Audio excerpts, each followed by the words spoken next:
Bonjour à tous. Je me représente à nouveau. Je suis Laurent Olivier, je suis le directeur associé de l'agence Tracy et je serai votre animateur aujourd'hui. Comment optimiser sa trésorerie et protéger son entreprise? Voilà une interrogation qui résonne dans la tête de nombreux chefs d'entreprise en cette période si spécifique. Pouvons-nous relancer les clients? Quel ton adopter pour préserver une bonne relation commerciale? Quel fournisseur payer et comment se coordonner avec son comptable et toutes ses équipes en télétravail. Et quand le client ne paye pas, comment recouvrir sa facture? En 20 minutes, donc, on va répondre à ces quelques questions d'une manière concrète. Et autour de moi, j'ai 4 experts qui vont m'accompagner pendant cette discussion, 4 experts de la FinTech.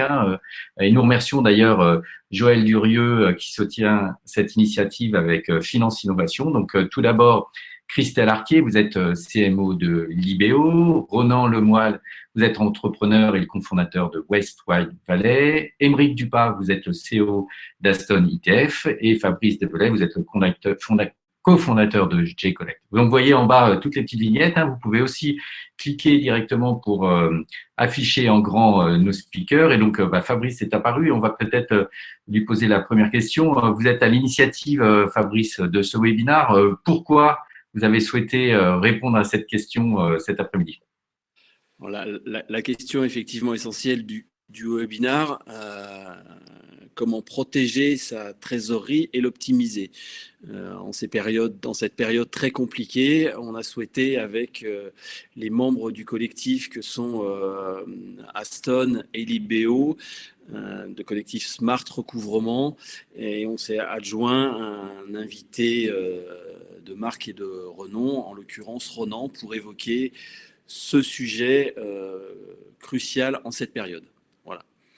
Nous avons initié ce collectif avec le soutien de Finance Innovation que l'on a appelé Smart Recouvrement, qui repose sur 4 piliers. Le premier, c'est une éthique. Le second, on est à même d'apporter des solutions par de la technologie et surtout du dialogue. L'éthique, on part du principe qu'il est normal d'être payé, mais qu'il faut garder la mesure dans les actions menées, notamment pour préserver ce qui est le plus important aujourd'hui, la relation avec ses clients. La solution, c'est un règlement du litige se trouve dans les réponses que nous sommes à même de vous apporter. Les technologies, faire des technologies simples, rapides, économiques. Nos 3 startups sont des startups innovantes, les raisons pour lesquelles nous sommes tous labellisés Finance Innovation. Aston, FinTech de l'année en 2015 de mémoire, et Libéo en 2019. Et le dialogue, c'est la confiance étant au cœur de l'économie. Et la transparence et un langage simple avec nos clients pour être capable de les accompagner tous les jours dans les actions qu'ils ont à mener en matière de gestion du poste client. Voilà. Merci Fabrice. Donc on va parler de recouvrer les factures, mais tout d'abord peut-être Ronan, nous dire un peu quels sont les risques liés au cash dans les entreprises et peut-être nous faire un petit point sur qu'est-ce qui se passe du côté des startups. Ronan? Oui, effectivement, en fait, bonjour à tous. En fait, oui, tout à fait. Vous m'entendez? Oui. Très bien. Ce qu'on peut dire effectivement aujourd'hui, c'est que quand nous on observe effectivement, quand on regarde les entreprises dans lesquelles on investit, c'est que par définition, et vous le savez toutes et tous, le cash va être le sujet premier dans les mois qui viennent. Tous les financeurs, notamment en capital, je ne parle pas des banques, mais les financeurs en capital qui sont déjà sélectifs à la base, ils vont l'être encore davantage dans les mois qui viennent. Ce qu'on est en train d'observer notamment, c'est que le choix d'allocation de capital pour refinancer ou bridger, comme on dit, les entreprises qui vont avoir besoin de cash va se faire de la manière suivante. On va regarder les boîtes dont on pense qu'elles ont une traction possible lorsqu'elles vont avoir subi cette phase de plateau inévitable après la crise, en tout cas si la crise passe assez vite. Et dans celle-là, on va réinjecter du capital, en tout cas c'est ce qu'on observe chez les investisseurs en général.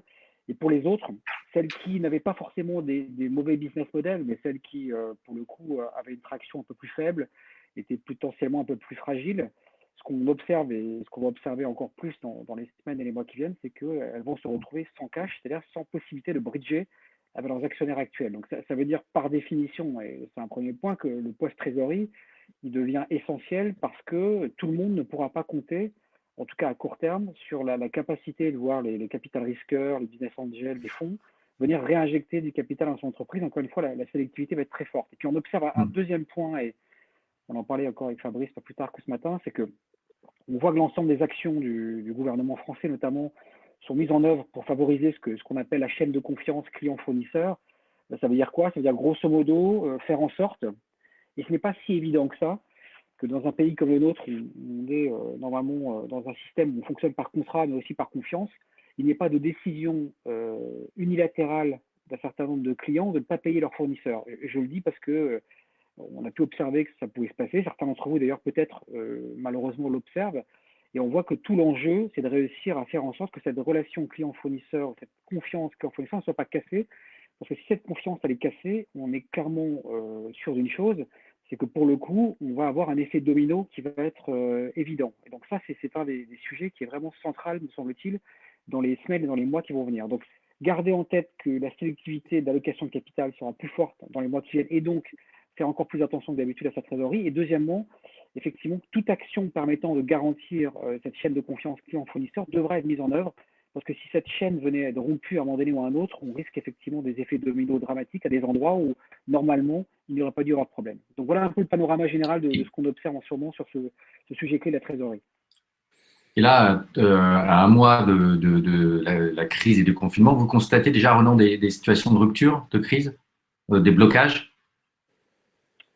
En tout cas, moi, ce que j'observe, en tout cas, alors j'ai observé quelques cas dans lesquels on avait des fournisseurs des clients pardon, qui de leur simple initiative décidaient de ne pas payer totalement ou partiellement leurs fournisseurs avec quelquefois, je ne vais pas citer d'exemple, mais quelquefois des choses assez ahurissantes, c'est-à-dire presque du chantage sur le thème c'est à prendre ou à laisser. On a envie de dire, c'est pas parce que le Covid est passé par là, malheureusement, avec tout ce que ça veut dire que on a le droit de son plein gré de décider de ne pas payer quelqu'un qui vous a rendu la prestation qu'on attendait. Donc ça, on l'observe. Je ne dis pas que c'est une majorité, mais il y a des cas. On voit bien que c'est un des enjeux que ça ne se produise pas, donc que cette chaîne de confiance soit gardée. Quant au premier point sur l'allocation de capital, moi, tous les contacts que j'ai avec les entreprises que je suis personnellement, avec celles qu'on suit au travers des fonds, c'est effectivement des contacts qui montrent que la sélectivité est en route. Et quelque part, j'ai envie de dire, malheureusement, c'est logique. Quand ça devient plus compliqué, il faut choisir effectivement l'endroit où le capital est remis. Et donc, ça veut dire que les entreprises qui, elles, ne sont pas forcément des entreprises qui ont des mauvais business models, mais qui, pour le coup, sont peut-être un peu plus explosives, un peu moins explosives, pardon, en termes de croissance que les autres, doivent faire très attention à leur trésorerie parce qu'elles ne sont pas certaines de pouvoir se refinancer comme elles l'auraient fait en temps normal dans les semaines et les mois qui viennent. Donc, d'ores et déjà, on voit que ça s'ajuste. Il y a eu un petit moment de sidération à très court terme, mais en ce moment, les comportements, effectivement, commencent à s'ajuster pour tenir compte du contexte de croissance nulle, molle, tout au mieux qu'on pourrait avoir dans les mois qui viennent. Merci Ronan. Donc une des clés, c'est de bien facturer et de bien organiser la relance de ses clients. Donc Aymeric Duprat, vous êtes le CEO d'Aston ETF. Donc est-ce que vous pouvez nous donner un peu des clés et des leviers en cette période pour bien s'organiser de la facture à la relance? Merci Laurent. Oui, bien sûr. Bonjour à tous déjà. Effectivement, comme le soulignait Ronan, aujourd'hui, on est vraiment dans une situation où plus que jamais, la gestion de sa trésorerie et la gestion de ses factures clients sont essentielles. Le pilotage de ces paiements, c'est devenu un filtre pour le financement. Et au-delà d'être un filtre pour le financement, c'est aussi devenu une question d'éthique et de chaîne de confiance. Donc, les 5 leviers que je voulais partager en fait aujourd'hui avec vous sur cette thématique, c'est déjà vos clients. Vos clients doivent être votre priorité absolue. Ils vont tous traverser la crise également de façon diverse. Donc, la première question et une des premières questions à se poser, c'est quel est votre plan? Qu'est-ce que vous êtes prêt à faire? Qu'est-ce que vous n'êtes pas prêt à faire pour être flexible vis-à-vis des attentes de vos clients concernant leur paiement?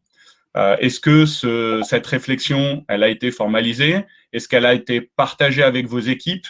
Est-ce qu'il faut réallouer certaines équipes à différents postes? Par exemple, réallouer des sales qui s'occupaient plutôt de newbies vers la base installée pour s'assurer que votre base installée cliente continuent à payer vos factures? C'est un premier point, une première question à se poser. Ensuite, comme on le disait tout à l'heure, le cash étant devenu un élément essentiel et un filtre majeur pour les financements, ça veut dire qu'une entreprise ne peut plus se permettre aujourd'hui de ne pas maîtriser sa position de cash, sa position de trésorerie. Donc, ça veut dire qu'il faut être en mesure d'avoir en temps réel tous les indicateurs nécessaires concernant votre position cash. Et ça implique aussi de comprendre et de pouvoir anticiper le comportement de paiement de vos clients. D'autant plus que dans le cadre de cette crise, ces comportements de paiement vont changer. Donc, est-ce que vous êtes capable aujourd'hui de lire quasiment en temps réel l'évolution de leur comportement de paiement? Est-ce que vous êtes capable de l'anticiper? C'est un point important. Et ça va être important, c'est d'essayer de le robotiser et de mécaniser un peu cette démarche. Tout à fait, Laurent, puisque effectivement, l'autre sujet, c'est qu'il va falloir faire plus avec moins. Donc, le poste client étant devenu essentiel, la première raison de non-paiement d'une facture, c'est souvent tout simplement parce qu'elle n'a pas été relancée. Donc, il va falloir s'assurer que absolument toutes les factures sont relancées. Et pour ça, il faut basculer vers un système d'automatisation intelligente. C'est rarement possible de pouvoir quasiment manuellement relancer l'intégrité de ces factures. Et enfin, le dernier point, c'est tout le sujet de l'affacturage et de l'assurance crédit. Là, on pourrait dédier un webinaire entier au sujet. On ne va pas se lancer là-dedans. Simplement se dire que aujourd'hui, l'affacturage, c'est un système de financement qui est beaucoup plus simple que ce qui existait avant. Et soit vos courtiers, soit des sociétés comme les nôtres, on peut vous accompagner, vous mettre en relation avec les bons partenaires sur ce sujet. Merci pour ces 5 leviers très concrets. Maîtriser sa trésorerie, c'est aussi payer ses fournisseurs. On accueille Christelle Arquier, vous êtes donc CMO de Libéo. Pourquoi est-ce si stratégique pour certaines entreprises de pouvoir garder le contrôle et de bien payer ses fournisseurs? Bonjour à tous. Alors, c'est sûr que quand on parle de trésorerie, le gros sujet, c'est l'encaissement de ces factures. Il y a une tendance chez les fournisseurs, c'est de souvent se dire que quand on n'est pas payé, il y a une mauvaise volonté du client. Alors que, comme le disait Émeric, les principales raisons, c'est généralement un raté dans le processus. Soit le client a envoyé un email, il avait une question, on lui a pas répondu, l'email s'est perdu, etc. Donc, ce qu'il faut garder en tête, c'est que la chaîne de paiement, de la réception d'une facture à son règlement, est aujourd'hui encore très archaïque et le plus souvent peu efficace. Nous, c'est ce qu'on voit du côté de nos clients et c'est ce qu'on constate tous les jours. Beaucoup de factures sont encore reçues par courrier, éventuellement par mail. Elles sont rangées dans des classeurs, elles sont parfois listées sur des Excel et on attend la date du règlement et souvent, ça manque un petit peu de relance automatisée, comme disait Émeric. Il y a un vrai manque d'outils et il y a peu, voire pas de digitalisation sur cette fonction, ce qui rend le suivi côté client très difficile. Donc, la question à se poser, c'est est-ce qu'on peut simplifier la tâche pour ses clients? On est dans une relation commerciale, on est deux, donc il faut aussi se dire est-ce que moi, je peux participer pour améliorer ce processus? On peut par exemple se demander si le client, il a vraiment toutes les informations dont il a besoin pour payer rapidement. Est-ce qu'il a les informations nécessaires sur la facture? Il y a des mentions légales qui sont très, très souvent oubliées et qui bloquent un paiement du côté du client si on n'a pas le bon numéro de facture, la date d'achat, le descriptif exact, etc. Il faut se demander aussi s'il a les bons documents, l'IBAN ou autre information bancaire. Est-ce qu'il a le bon contact en cas de souci? Est-ce qu'il sait auprès de qui à qui il doit s'adresser s'il a une question? Ce que ça veut dire, c'est que concrètement, vous pouvez, en tant que fournisseur, participer au processus de règlement pour essayer de le faciliter et surtout de l'accélérer puisque c'est l'objectif. En ce moment, on sait que le cash est clé, vous en avez besoin dans votre trésorerie et donc, il faut essayer de prendre une part active à ce processus de règlement. D'ailleurs, vos clients vous en seront reconnaissants parce que vous n'êtes pas les seuls à leur courir après en ce moment. Concrètement, ça veut dire qu'il faut essayer de profiter un petit peu de la période pour faire un petit audit. Ça ne veut pas dire partir dans des choses très compliquées, mais faire un audit de vos pratiques et essayer d'adopter une logique de CRM. Donc, comment est-ce que vous pouvez créer une relation client un petit peu organisée? Faire une cartographie des interlocuteurs chez vos clients. Qui fait quoi? Parce que la personne qui commande n'est pas forcément le payeur. Est-ce que vous savez qui contacter s'il y a un blocage dans la facture? Vous assurez que vous transmettez les informations utiles, que vous rappelez bien les dates de paiement, les délais, les informations légales. Et ensuite, une partie qui est souvent oubliée, c'est que le paiement n'est pas toujours simple. Les plateformes, les banques, les systèmes bancaires, les virements sont parfois un petit peu compliqués. Donc, assurez-vous que vous êtes hyper clair sur la manière dont il faut vous payer et est-ce que vous proposez des solutions alternatives. En ce moment, les entreprises ont des difficultés. Est-ce que vous pouvez réfléchir à mettre en place des facilités de paiement, de l'escompte? Est-ce que vous pouvez proposer des paiements plusieurs fois? Que sais-je, il y a des options. Il faut essayer de vous mettre à la place de votre client et d'envisager tous les cas de figure possibles pour essayer de lui faciliter la vie tout simplement. En tout cas, ce qu'on se rend compte, c'est que cette crise, elle met vraiment en exergue des blocages qu'il y a dans les processus de paiement. Et il faut voir ça comme une opportunité. C'est l'opportunité un petit peu de revoir la façon dont on fait les choses, de faire un vrai bond en avant, de s'améliorer. Aujourd'hui, il existe plein de solutions pour faciliter le paiement entre particuliers. Il y a la même chose côté entreprise. Nous, c'est ce qu'on fait chez Libéo et c'est comme ça qu'on accompagne nos clients. Donc, c'est vraiment une opportunité d'accélérer la transformation digitale dans les entreprises et sur cette partie, notamment facture fournisseur. Oui, Fabrice, peut-être qu'on peut rebondir sur cette idée, cette notion. On est clairement dans une opportunité d'accélérer toute la transformation de la comptabilité, de la gestion. Et donc, on peut vraiment se dire que les entreprises qui sortiront gagnantes de cette crise, c'est celles qui l'auront saisi pour se transformer. Qu'est-ce que vous en pensez ? C'est l'opportunité idéale aujourd'hui pour toutes les entreprises, pour tous les acteurs de l'économie d'accélérer leur transformation digitale pour ceux qui l'ont initiée et ceux qui ne l'ont pas initiée de commencer à le faire puisque pas trop tard. Je pense que Ronan pourra nous dire un certain nombre de choses sur cette transformation digitale et sur le risque opérationnel qui en découlera. Ronan, est-ce qu'aujourd'hui, ça fait partie un peu, je dirais, des critères d'évaluation d'une entreprise, sa capacité à se digitaliser, travailler à distance, en remote? En fait, je pense que ce qu'on peut dire, en fait, jusqu'à un peu de temps encore, il y a quelques semaines, en fait, ce qu'on appelle le risque opérationnel dans la banque était un risque qui était très peu pris en compte dans le risque contrepartie d'une entreprise, tout simplement. On price souvent le risque lié à sa solidité financière, donc ça, c'est ce qui donne le taux d'intérêt. Mais par contre, son risque opérationnel était vraiment très peu pricé. Ce dont on vient de s'apercevoir depuis quelques semaines, c'est que certaines entreprises, celles qui notamment n'ont pas de système de remote possible, sur les entreprises, je pense notamment typiquement aux entreprises de l'événementiel par exemple, sur les entreprises qui peuvent passer d'un chiffre d'affaires de 100% à zéro en l'espace de quelques jours. Et ça, c'est quelque chose qui n'existait pas. C'est-à-dire le modèle d'estimation du risque bancaire, ça n'était absolument pas pris en compte. Donc ça veut dire quoi? Ça veut dire effectivement, comme Fabrice le disait à l'instant, que dans les mois et les années qui viennent surtout, je pense qu'il est important que toute entreprise, en tout cas quand c'est possible, regarde dans quelle mesure elle est capable de bâtir un mode de fonctionnement totalement remote qui la protège d'un risque opérationnel conduisant à ce qu'elle ne puisse plus faire de business. Puisque si ce risque d'incapacité à faire du business n'est pas couvert, au sens couvert par des systèmes opérationnels de fonctionnement à distance, alors ces financeurs, les capital risqueurs éventuellement, les fonds, les banques en premier lieu, priceront le risque contrepartie de manière supérieure. Je crois qu'on a changé de paradigme.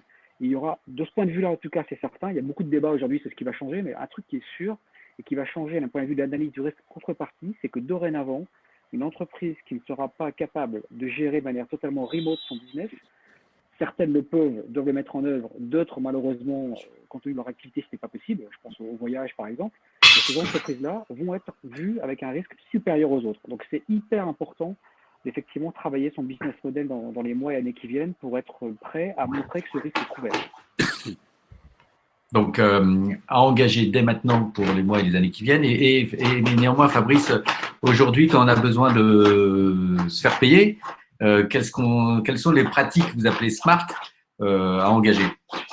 Alors, nous, on a plusieurs on a mené plusieurs réflexions.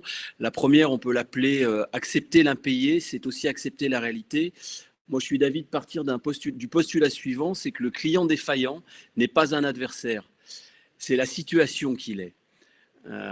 Et faire face à un impayé n'est pas une situation d'échec. Chacun a souvent fait en amont ce qu'il pouvait dans sa relation contractuelle avec son client ou son fournisseur. Chacun a fait ce qu'il pouvait avec ses moyens et ses connaissances. Par contre, subir un impayé est la pire des situations. C'est la cause d'un dépôt de bilan sur 4 aujourd'hui. Un autre axe de nos réflexions, c'est créer les conditions du dialogue. Et là, on rentre spécifiquement dans ce qu'on a appelé le smart recouvrement, qui va aider chacun à trouver la meilleure solution. S'engager dans le smart recouvrement, c'est aussi s'engager dans une forme de négociation.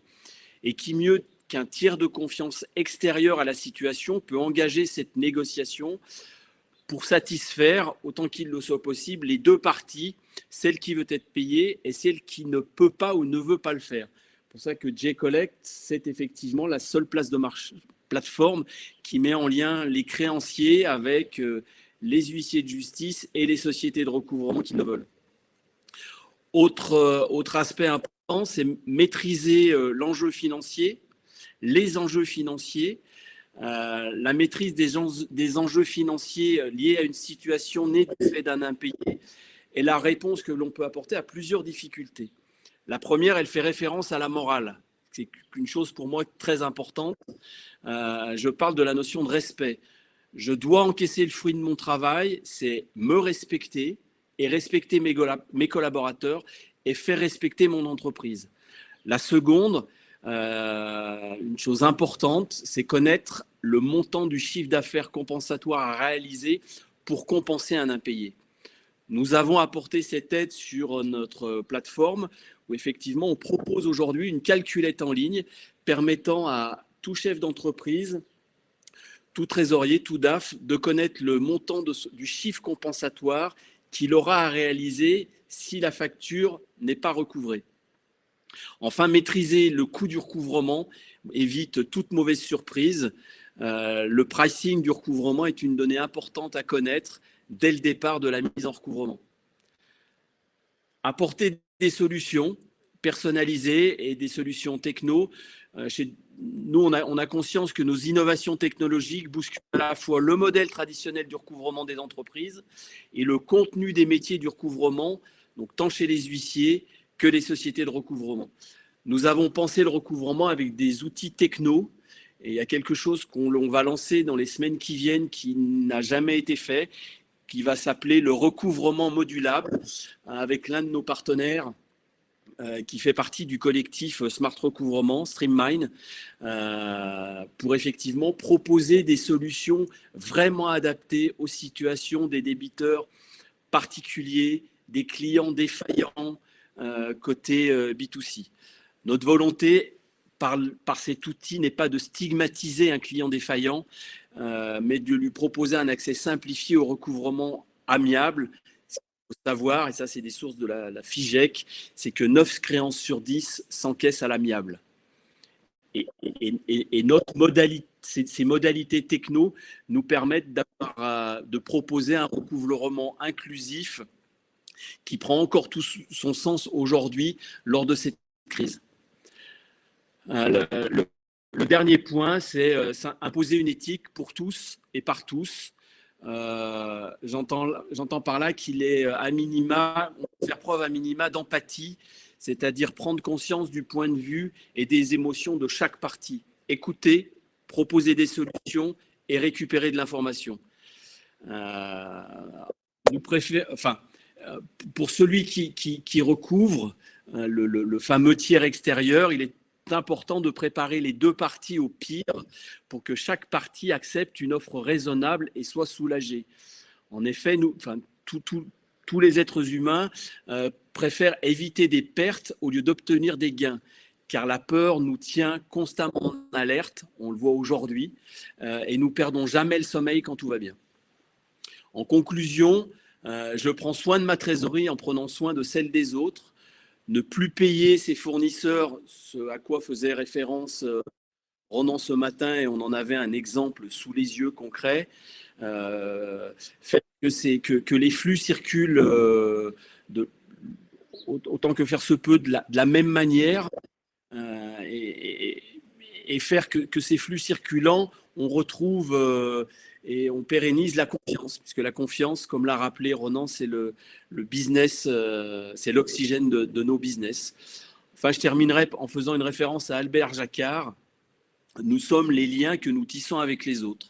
Cette phrase prend tout son sens aujourd'hui, et notre collectif, le Smart Recouvrement également. Voilà ce que je pouvais vous… Merci Fabrice. J'ai envie de faire réagir Ronan. Est-ce qu'effectivement, on n'est pas dans une période où la solidarité entre les différents acteurs, nationale, on peut même parler peut-être européenne, est important aujourd'hui? Moi, je pense effectivement, depuis le début de ce webinaire, ce qu'on évoque effectivement, c'est la notion de confiance, y compris quand on met des outils derrière pour permettre aux entreprises de franchir le cap. Mais la confiance, c'est la pierre angulaire de tout. Et je crois que si on se positionne au niveau macroéconomique par rapport à ce qu'on évoque aujourd'hui, ce que sont les entreprises, c'est qu'on est dans le même registre. Je pense que ce qui va faire qu'on s'en sortira ou pas demain, c'est la confiance et la solidarité. Je m'explique. Il y a beaucoup de débats en ce moment sur l'idée sur laquelle il faudrait ou pas, d'un point de vue macroéconomique, coordonner les politiques des différents États pour, par exemple, c'est ce qui a été évoqué en Europe, lancer des Corona Bonds. Donc, c'est cette obligation ou ces obligations qui, quelque part, permettraient de refinancer l'ensemble des pays de l'Europe de manière, on va dire, blind, comme on dit, c'est-à-dire une obligation commune. Moi, je crois que c'est une bonne solution. Il y a beaucoup de gens qui sont contre sur le thème. Ça fait financer des pays un peu moins rigoureux. Je pense à l'Italie, l'Espagne, la Grèce, par des pays qui le sont plus, par exemple l'Allemagne.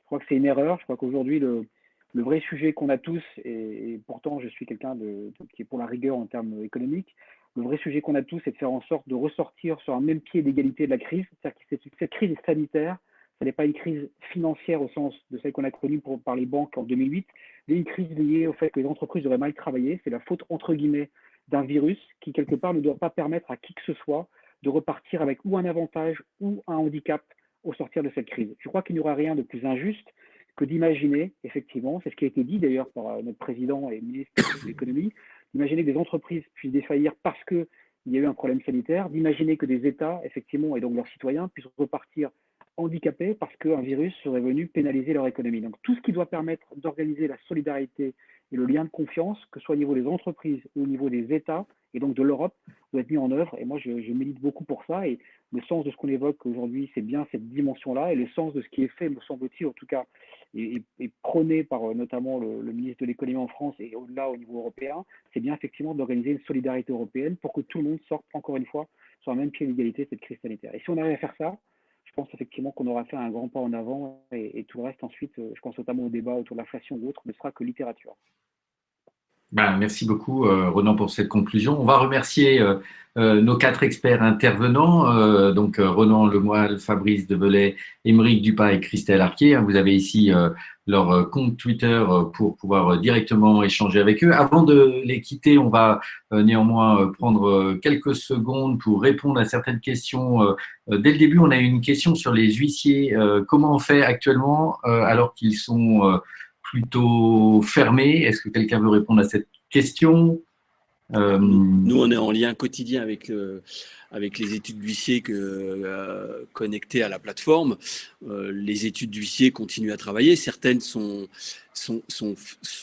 fermées, n'accueillent pas de public, mais le travail de recouvrement amiable se poursuit. C'est le meilleur moyen aujourd'hui de faire du recouvrement amiable et pas du recouvrement judiciaire, et pour cause des déplacements du fait des distanciations sociales et autres, mais certains vont découvrir les bienfaits du recouvrement judiciaire, et surtout cette situation est extrêmement porteuse d'espoir pour ces huissiers.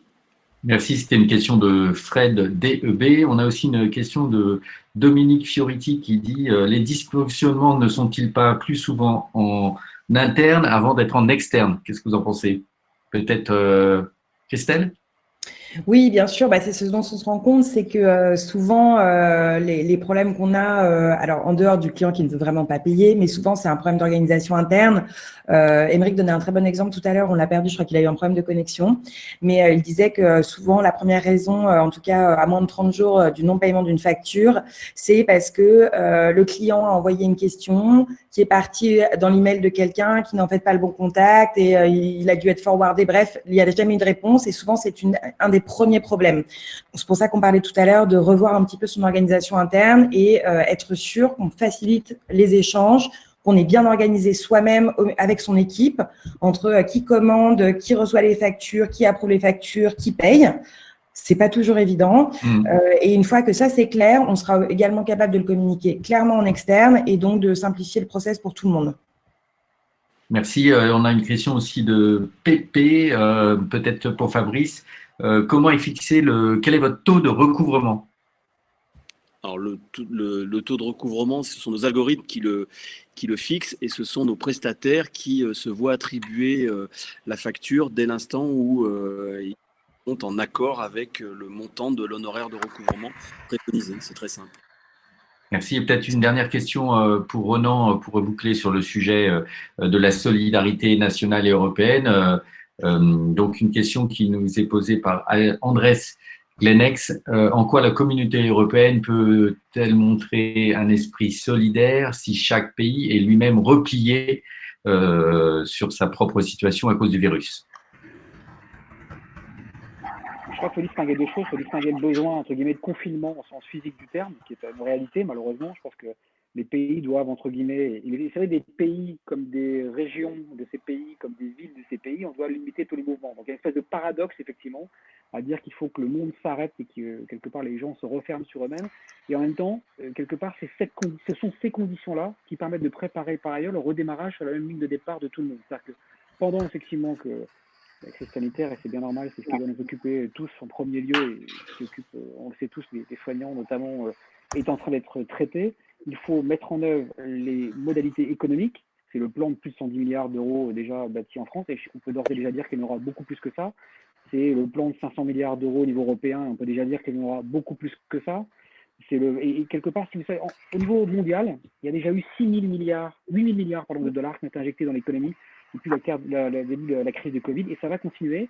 Et chacun de ces milliards, entre guillemets, a été mis en œuvre jusqu'à présent, en tout cas, avec cette idée de redémarrage de manière équitable, et j'ai envie de dire, de toutes les économies. Le grand risque que nous avons, et on le sait tous, c'est qu'effectivement, un pays, je pense, si on pense en dehors de l'Europe, la Chine, si on pense en dehors de l'Europe, toujours les États-Unis, quand je dis profite, c'est un mot sans doute qui n'est pas tout à fait opportun, mais je le dis à tout, prennent une longueur d'avance et de cette crise sanitaire face à un avantage concurrentiel. C'est ça qu'il faut éviter. Et c'est pour ça que la coordination des politiques est importante. Mais dans le même temps que la coordination des politiques économiques est importante, il faut par ailleurs, et c'est le paradoxe, que les pays se referment de point de vue sanitaire sur eux-mêmes temporairement. Donc il y a une espèce de paradoxe qui pour autant se comprend bien si on fait la part des choses entre l'économique et le sanitaire. Voilà, on va prendre une dernière question, mais je vous invite tous à noter les offres spécifiques qui ont été proposées par nos partenaires pour vous permettre de découvrir leurs solutions et ce que vous voyez ici donc à votre écran. Et on va prendre une dernière question de Dominique Fioriti qui demande si finalement, est-ce qu'il n'y a pas beaucoup d'a priori avec le recouvrement de la part des entreprises qui ont peur de perdre leurs clients en les relançant? Est-ce que Fabrice ou Émeric veulent répondre? Ou l'un et l'autre? Allez, Fabrice. Non, Émeric pourra nous répondre sur la relance et le recouvrement, effectivement. C'est deux choses. Aujourd'hui, ce qu'il faut avoir à l'esprit, c'est que de toute façon, le point numéro 1, ça reste de communiquer et de partager en confiance. C'est une question de chaîne de confiance, comme le disait Ronan. Donc, ne pas hésiter à partager avec ses clients et ses fournisseurs pour définir les bonnes actions et définir la façon de travailler.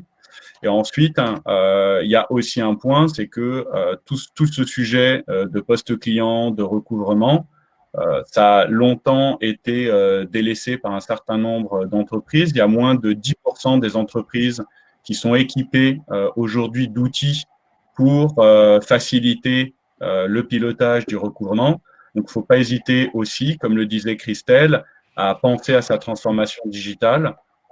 pour pouvoir répondre aux nouvelles attentes du marché sur le sujet du cash. Merci. Pardon Fabrice, oui, un mot pour en terminer sur le recouvrement, c'est effectivement ce concept de smart recouvrement, d'éthique, de respect, de préservation de la relation client qui est la priorité de notre collectif et bien évidemment de J-Collect. Merci pour ce mot de conclusion. On a été près de 140 cet après-midi réunis autour de ce webinaire. Donc, on va remercier nos 4 experts. Je rappelle, Christelle Arquier, vous êtes CMO de Libéo, Renan Lemoyle, vous êtes entrepreneur et cofondateur de Westwide Valley, Émeric Dupas, CEO de Aston ETF et Fabrice Develay, cofondateur de J-Collect. Vous pourrez aussi retrouver ce webinaire en replay. Comme ça, vous pourrez retrouver tous les liens pratiques et on vous donne rendez-vous très bientôt sur smartrecouvrement.com pour de prochains webinaires. À bientôt. Merci à tout le monde.